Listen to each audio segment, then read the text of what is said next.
So here we are, long lens shot video tutorial. The long aforementioned. We're gonna do three things in this video. We're gonna take a look at some definitions that I got written down in order to understand a little bit more theoretically what a long lens shot is. Then we're gonna be taking a look at some videos, namely Chris Wimer's part from No Cash Value. There's a lot of good examples of various types of long lens shots in there, as well as Mason Silva's Take a Lap part, because you can't talk about long lens shots without talking about Mason Silva. And after that, we're gonna head into session and we're gonna film two shots. The first one that I'll film, I'll explain everything that I do step by step in a 4-step process. And the second shot is there to be filmed so that I can show you realistically how much time it takes to implement all of those shots once you sort of mastered this process. Alright, so let's get into it. What exactly is a long lens shot? In a long lens shot, we mainly use the camera's zoom feature or session's field of view keyframes to reveal certain elements of a trick or keep them hidden until we see fit, we the filmer, to deliver an impactful clip to the viewer.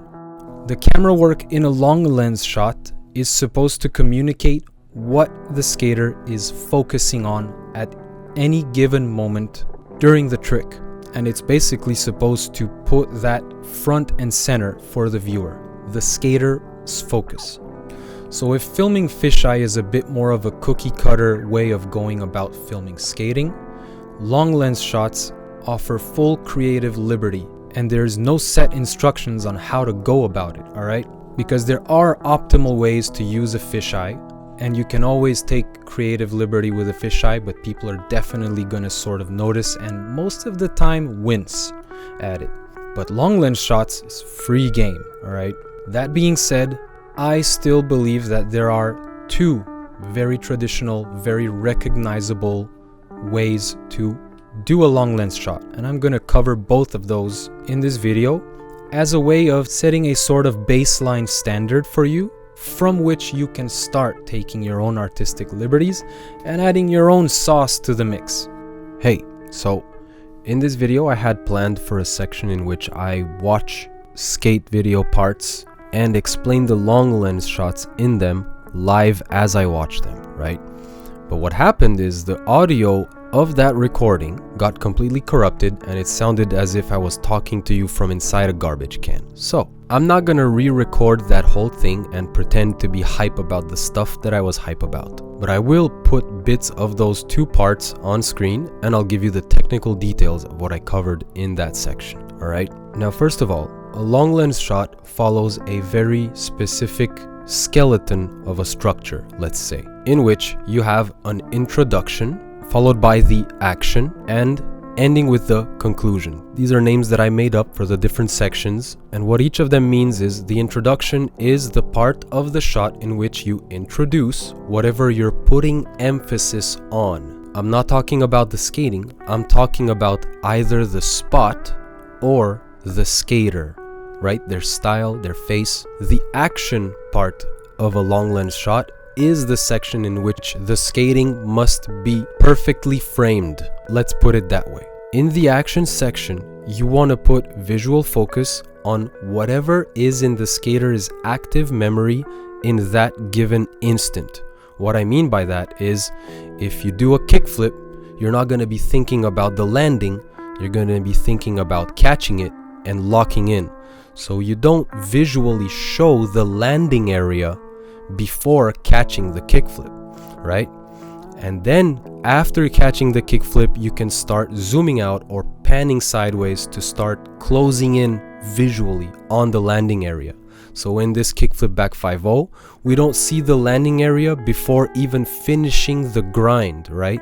And that's because we're focusing on grinding, we're focusing on staying locked in. And as soon as we're secure, safely past the part that we could mess up, let's say, then we start visually showing the landing, because that's when also the skater is focusing on landing, alright? After which is the conclusion, in which we go back to putting emphasis on whatever we're trying to emphasize. So the skater or the environment or the shenanigans, so maybe the skater falls off or trips on a pebble or whatever, you know. All of this together makes it so that long lens shots are perfect for showing off stuff that happens before and after the skating itself.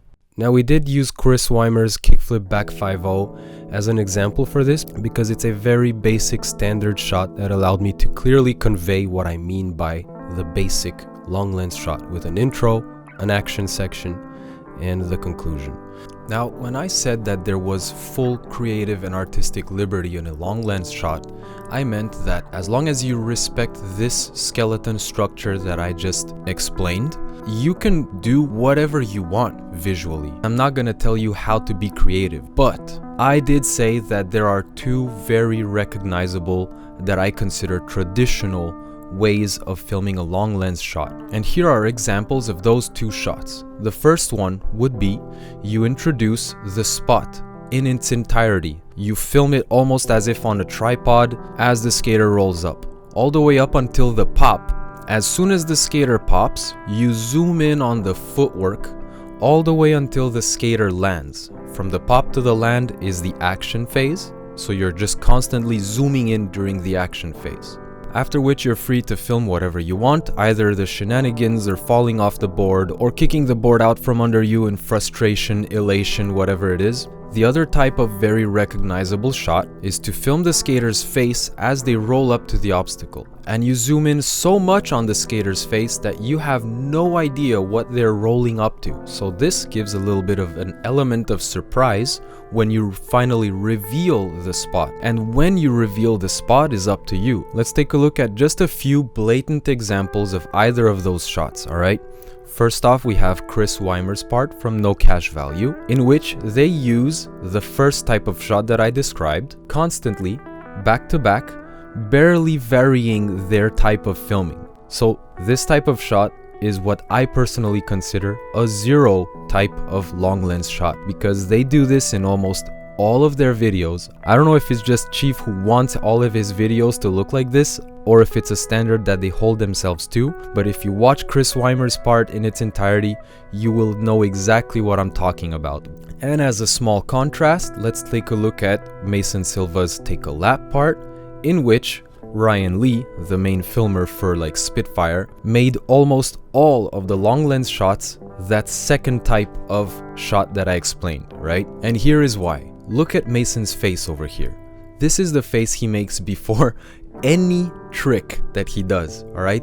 This man looks like a predator with a face full of bloodlust, about to pounce on an unsuspecting prey and tear it to shreds, okay? This is one of the reasons why I absolutely love watching Mason Silva, and Ryan Lee knows this, and that's why he films Mason Silva this way. And this serves as a perfect example of why you would choose to do this as opposed to the other way or any other way, alright? And let's take a look at this particular shot with Mason Silva running like a madman into battle. We have no idea what he's about to do, but we know that he's going full force at it. And then out of nowhere, he ollies over not one, not two, but 3 rails, alright? And the idea here is, if you think back to No Cash Value, they would have 100% put this spot front and center so that you can see this spot is about to be skated and you're hyped thinking, what the heck am I gonna see go down on this? But no, Ryan Lee films him running into battle, and check this out, doesn't even zoom out all that much for the long lens shot. You don't even see the spot clearly, you just see the ollie. This is what I mean by you can make any choice you want. So we're putting 100% emphasis on the skater and the skating. We're leaving the spot as an afterthought, right? Just to show off his savagery. So those are the 2 types of shots that I recommend you experiment with to start your journey, alright? And eventually stray from these 2 types and start making your own artistic calls, alright? Okay, so that was it. Now let's take a look at the keyframes in session, alright? So we're just loading up the game. Let's see if we can get something first try over here. Something simple. Something like a kickflip blunt. Don't want to spend time on it. Oh, that was sick. 180 off the curb. Perfect. Dude, that was first try. That was really sick.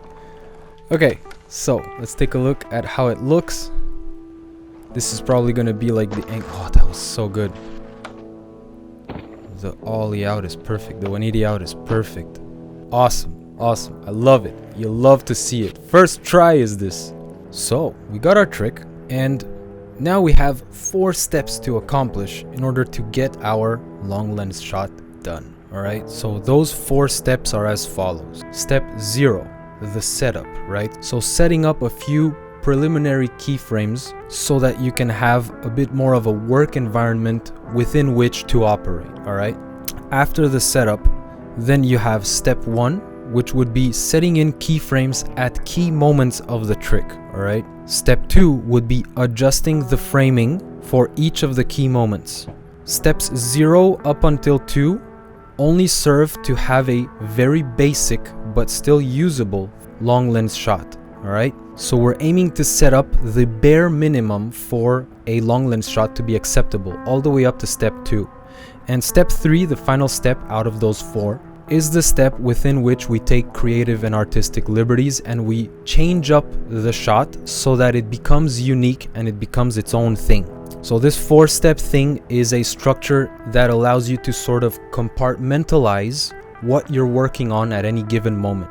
Because if you don't have some sort of structure to how you go about it, that's when the replay editor becomes daunting and becomes too much to handle, alright? And you start adding in keyframes this way and that, and you start just messing up every step of the way. So, structure, alright? I digress. Let's get into step 0, alright? The setup. So, the very first thing that you need to do is find an angle from which you think this trick looks sick and also puts emphasis on the spot, alright? Makes the spot look sick as well, because now we're working with both and we're trying to make both look good. I personally like to imagine that I'm putting a physical filmer somewhere in space, right? So I'm not just gonna have them like floating up in the sky, even though this would look like really sick. So maybe I would put the filmer like standing up on this car, like let's say 6 feet up on this car, and this would give this angle for the spot, alright? So that's my own little headcanon. You don't need to go about it that way, but for the purpose of this educational video, we're gonna skip that, alright? We're gonna choose the absolute best angle that I can imagine for this trick, alright? So we're gonna keep the curb in here because I know we're doing a 180 off of it. We're gonna have the ledge like the main feature, almost at a 45-degree angle in the frame. Let's see how the 180 looks after that. Looks perfect. That is the absolute first thing you need to do in step 0. The next thing you need to do, still in step 0, the setup, is bring your cursor on the timeline up to where your skater starts pushing, alright? And cut your clip off there. As always, I'm not explaining which button does what, so if you're having a little bit of trouble following what I'm doing on screen, check out JL Nightmare's replay editor tutorial. He does an amazing job, probably the best job at explaining all the replay editor's functionalities. And once you're done getting comfortable with the buttons and what they do, come back here and I'll help you go the extra mile and we'll film a long lens shot. So once you've cut off the beginning of your clip, go to where you want your clip to end. So right around here, make sure you give like at least 3 or 4 seconds before and after the actual trick. This makes editing a lot easier because you can cut it wherever you need to so that it fits with the music. Now that you've cut your clip in your timeline, you expand it so that the keyframes are much easier to set in and to differentiate from each other. And now, go to the start of your clip with montage view off, right? Hit your camera setting to bring it to tripod mode. This centers the skater, and when you hit play, it'll follow the skater just naturally. So you put in your first keyframe, and then you hit play. Then you just put in a bunch of random keyframes, alright? It really doesn't matter what you're doing with the keyframes, right? And make sure you have one at the end as well. Next, go to the middle of your trick. So I would say this is right about the middle of the trick, alright? Go to your field of view timeline and set in the field of view to what you think looks good for this frame, alright? Maybe 22 is fine. Now you saw how I entered the keyframe and then it immediately sort of cancelled. That's because montage view is off. So now you turn it on and it shows you the field of view that you set in. You're probably going to be keeping montage view on for the rest of the clip, so just keep that in mind.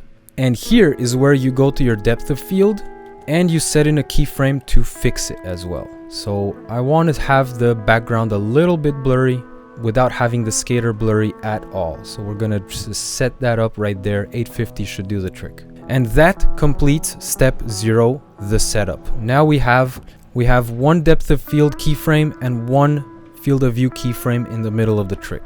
Now the point of this is to have a very vague general idea of what the camera should be doing at any given moment, all right?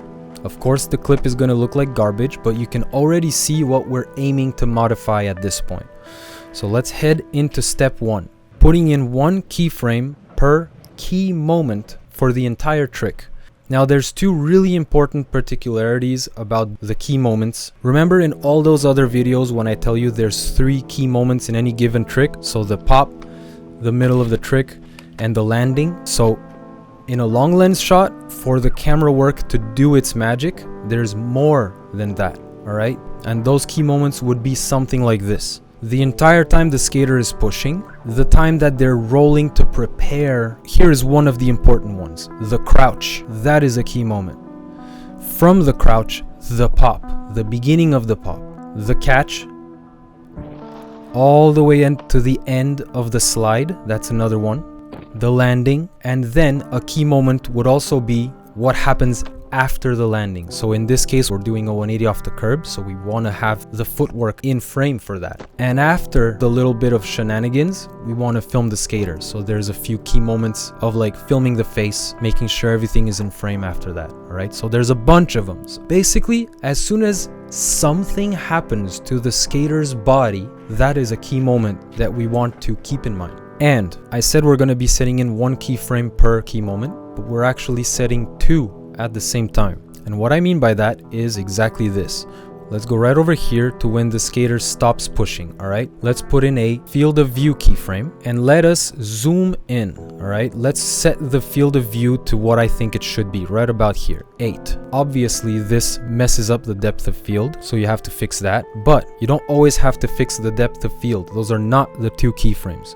The 2 keyframes we want to put in is a field of view and a camera keyframe, and you do not move your cursor on the timeline in order to do that. You leave it there on your field of view timeline. You go back to your camera and you set one in, and you make sure that the closest keyframe that you have, you remove it. So that would have been the closest one, and you do that for each key moment.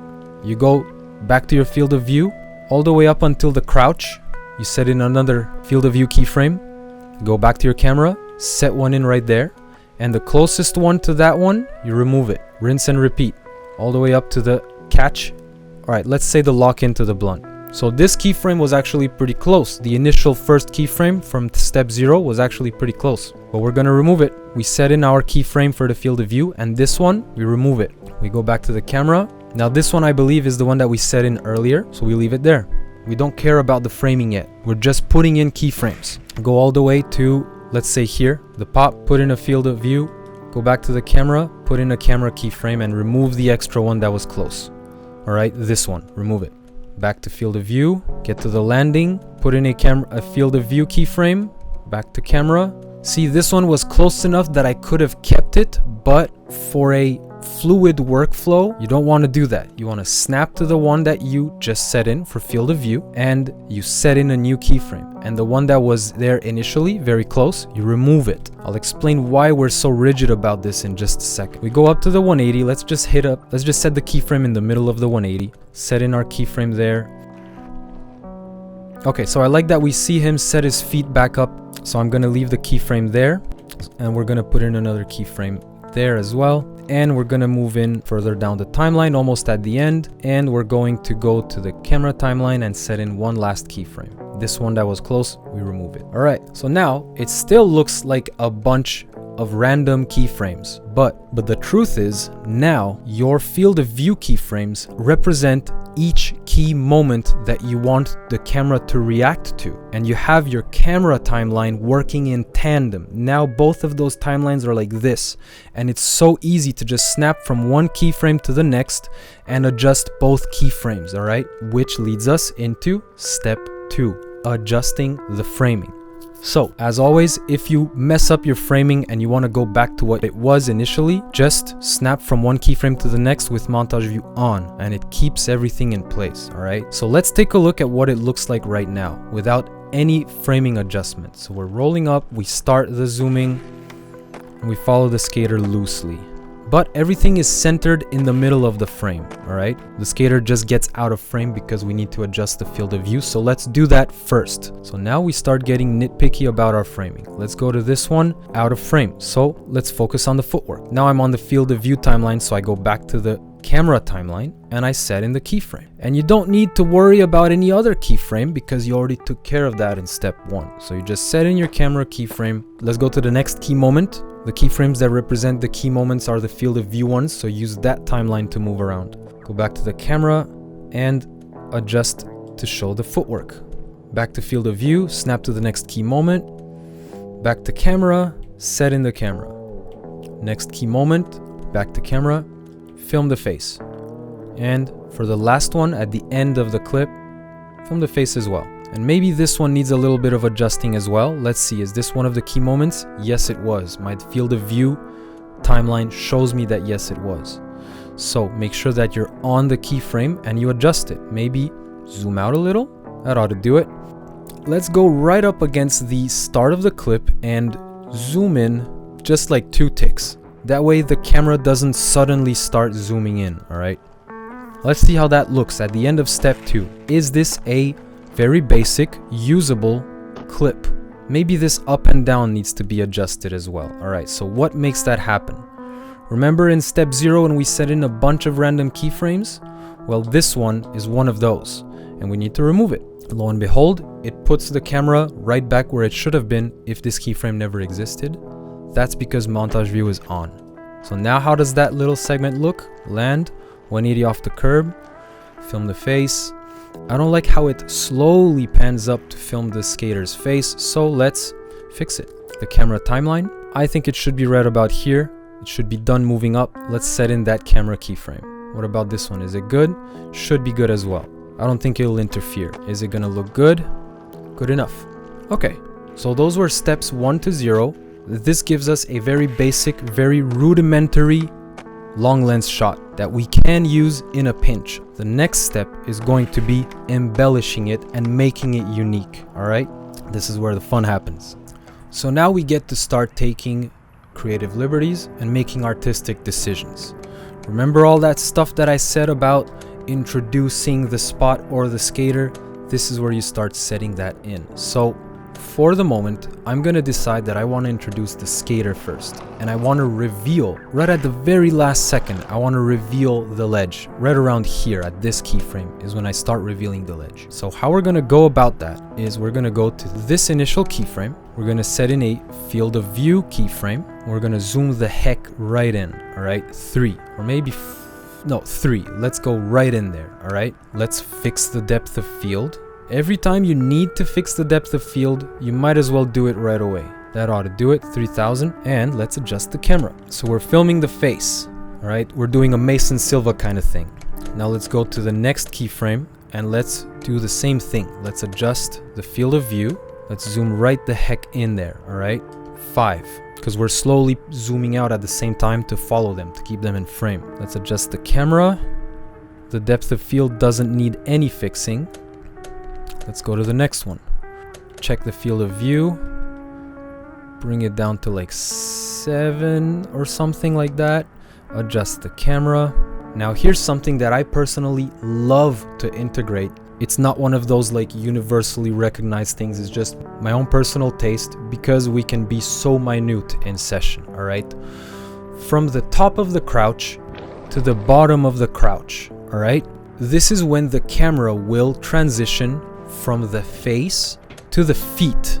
And here's how that's gonna look. So I'm gonna go to the field of view, set it to like maybe 10, all right? We don't want to exaggerate too much. And we're going to go to the camera, going to make sure we're on the keyframe, and we're going to make sure that the footwork is very much visible at this point. So now we have the camera following the skater, and as they crouch down, the camera goes down as well, right? So you feel that we're getting into it, and I love that. All right, let me just be a little bit nitpicky about it and make sure that we don't get out of frame so much. So maybe this keyframe, I want to adjust it, make it a little bit higher, and yeah, there we go. Okay, so how does that look already? So we're pushing like a madman, we're zooming out. Okay. All right, so that means from the start of the clip all the way up until basically the pop, we don't know what spot we're skating.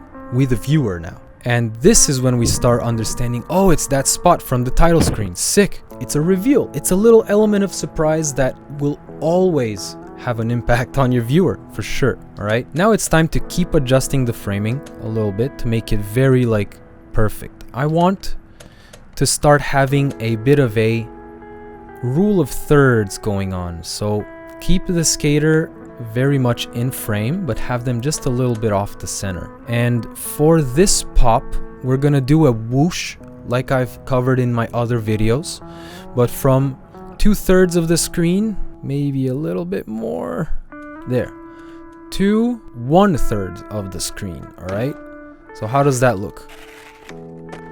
Okay, all right, and then for the 180, we sort of bring it back to the center of the screen. And here, let's maybe adjust the framing just a tiny bit. I think the rest of this clip looks relatively good.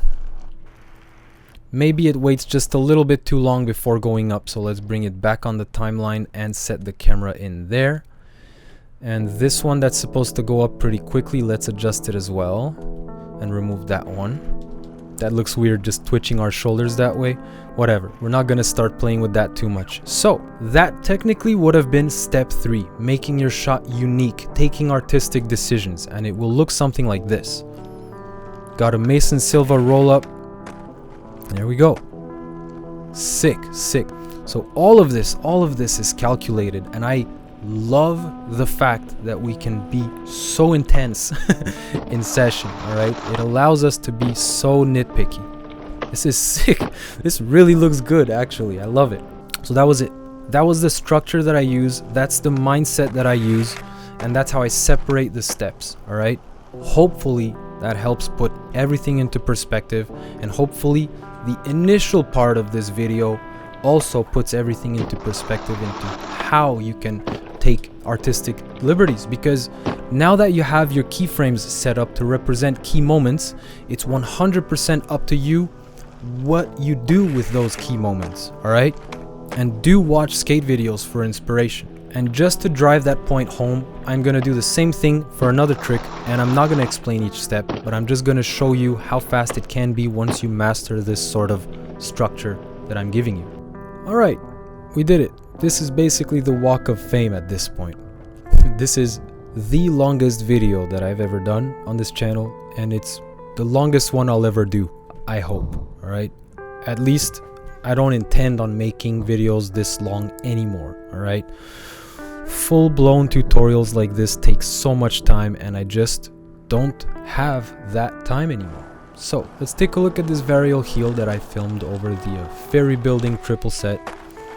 All right, we're in the replay editor, so we're just watching the replay. And I think some of you are going to be interested in this, but for the stats menu, I kept my board to body distance very high, actually, almost up to hippie jump levels, and I had my high pop height very low, and I boned the trick. So that means that the varial heel flip we're getting looks very sick. It looks very steezy, and the legs don't get sucked up into the upper body as it does sometimes when you have your board to body distance relatively normal, right? So it's one of the tricks that I figured out to make your tricks look at least a little bit different. I think it looks pretty cool, although we do have a back foot catch that I really don't like, but you know what? This is about the filming and not about the trick itself. I tend to spend so much time on trick execution, but that's not what this is about. All right, let's get to filming. So let's speedrun the steps, get to your camera timeline. Step 0. Let's go up to the start of where the skater is pushing to have that in the shot and cut the clip there. And let's get to the end of the clip. Let's leave a solid 3 seconds after the landing and let's cut the clip there. Let's find a spot. I think I'm gonna have the guy stand on this SUV here, and let's see, does that look really sick? Do we see the board flip properly? Do we see the little shifty that I put in it? Yeah, we do. All right, it's gonna be good. We see the landing very clearly. Do we see this kickflip properly? Yeah, we do. It's all good. Get back to the start of the clip. Get tripod camera out, camera timeline, bunch of random keyframes.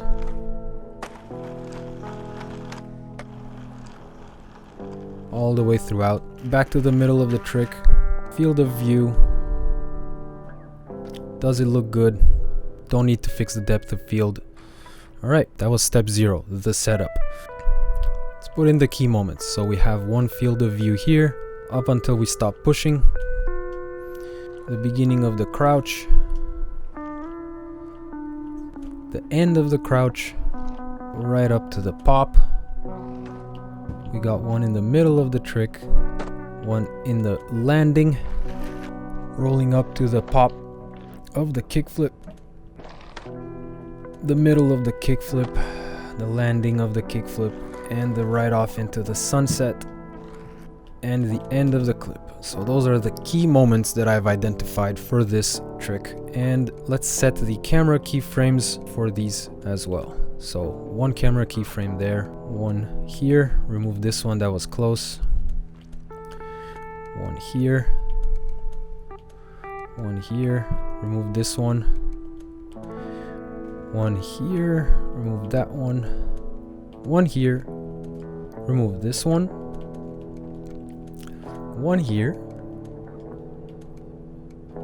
You get the point, don't you?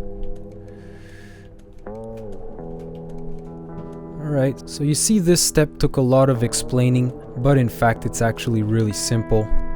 And that was it for step 1, the key moments of the trick. Step 2, let's adjust the framing to have a decent, bare minimum usable shot, right? So this keyframe, I want to have it maybe around here. This one as well. Kind of a rule of thirds going on. I'm kind of feeling the rule of thirds here because I want to sort of keep the triple set center frame. Here I know that the trick was way out of frame, and the landing, let's make sure the footwork is in there. Gonna have to adjust the depth of field on that. Still want to film the feet.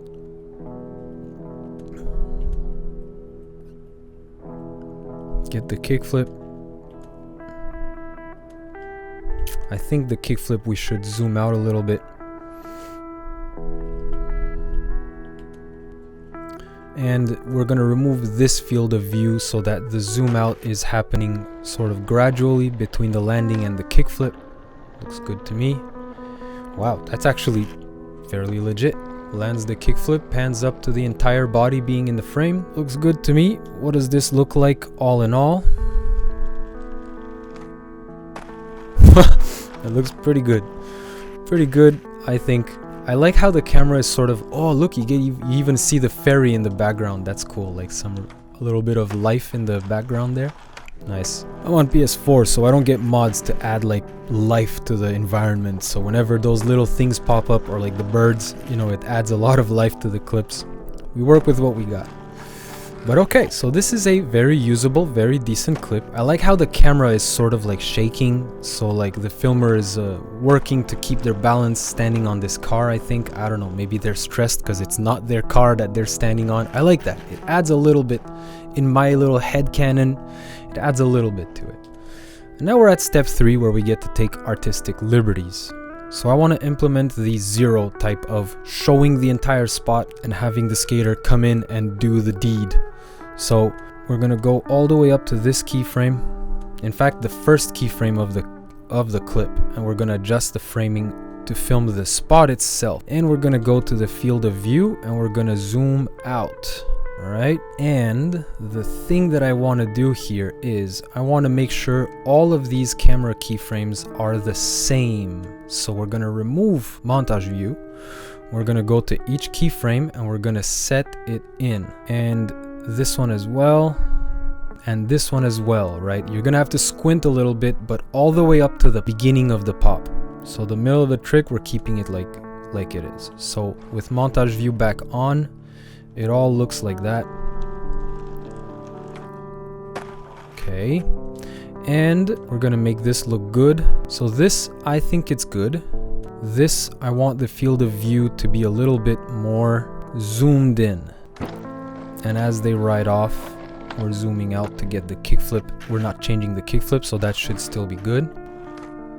Okay. Now the middle of the trick, we're going too much sideways with the camera. So we're gonna leave this keyframe here for now, and we're gonna try to work these ones. So as the skater approaches, we're gonna remove this keyframe, and we're gonna slowly bring the angle up towards the top of the stair set. We're gonna remove this one as well, so that there's a little bit of animation. And this one, we're gonna see if we can zoom out a little bit. Oh, I kind of like that. I kind of like that indeed. Okay, all right. Okay, so I just stumbled onto something, and actually, I'm going to explain it. So, we removed some of the key moments, but the ones that we kept are from the beginning of the crouch to the end of the crouch, and then this pop, the middle of the trick, and the landing. And what this does, from the beginning of the crouch to the end of the crouch, we zoom in just a bit. And as the viewer sees that, we close them in on the action. So now we're like engaging the viewer, all right? This was a happy accident. That's what I'm gonna call this. Maybe the zoom is just a tiny bit too intense, so I'm gonna zoom out just a little bit on this one. And I'm gonna adjust the framing here by bringing it up just a little bit.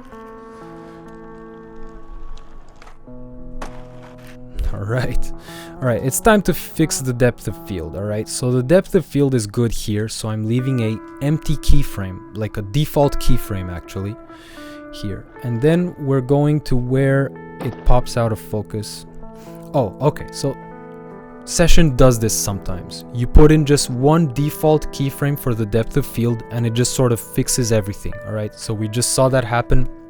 You don't fix what ain't broke, so we're gonna leave it at that. All right. It just fixed everything, so it's all good. I feel like there's something a little bit off. Let's go slow-mo. This is what's off, right? I don't like how the framing is here. I'm kind of seeing it as no bueno. Between these two keyframes, the framing is good, so let's see if we can risk it. All right, we're getting very close to the other keyframes, but maybe we can work it out anyway with a tiny adjustment.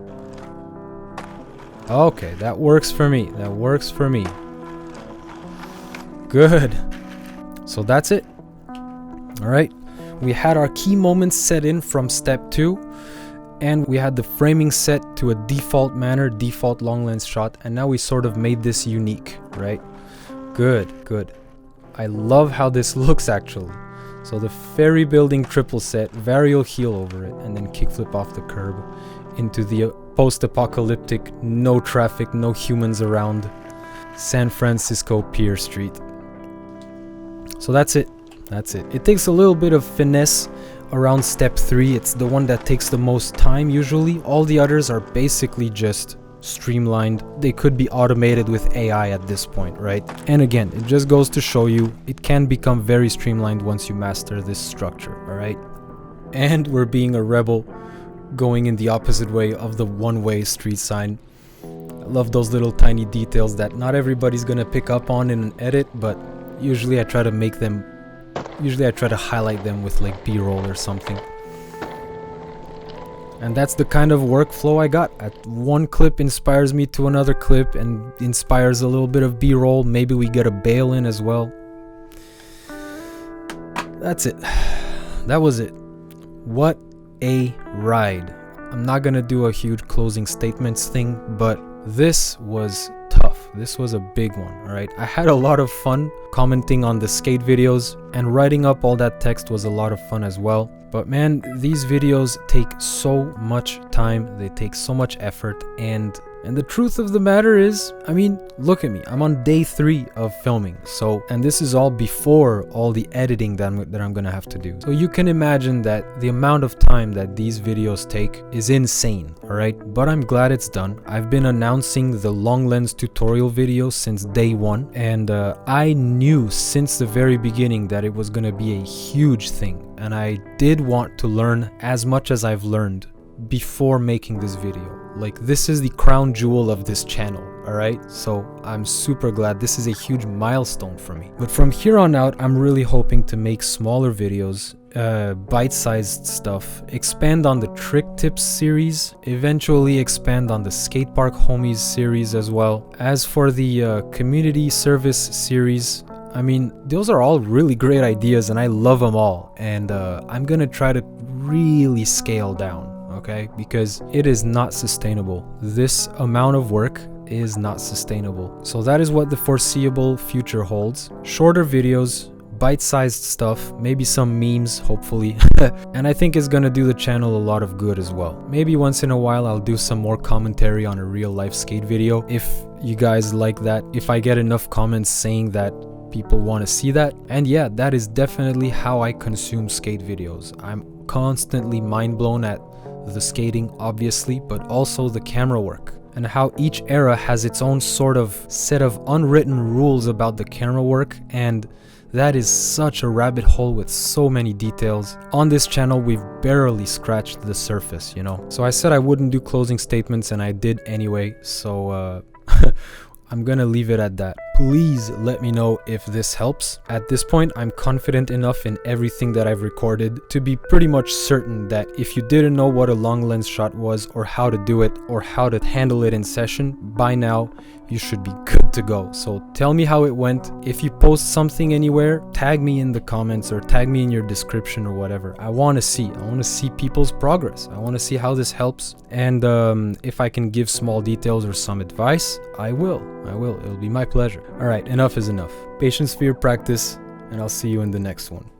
By the way, do you know why filmers do this with the hand on the fisheye?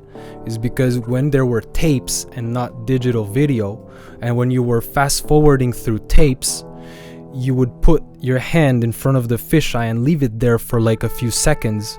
That's a marker, so that when you're fast forwarding, you can see, that's where the make was. That's where the shenanigans was. And only the people who have been through it know why it's there, but it is a staple in fisheye filming. So that's a tidbit. Anyways, bye.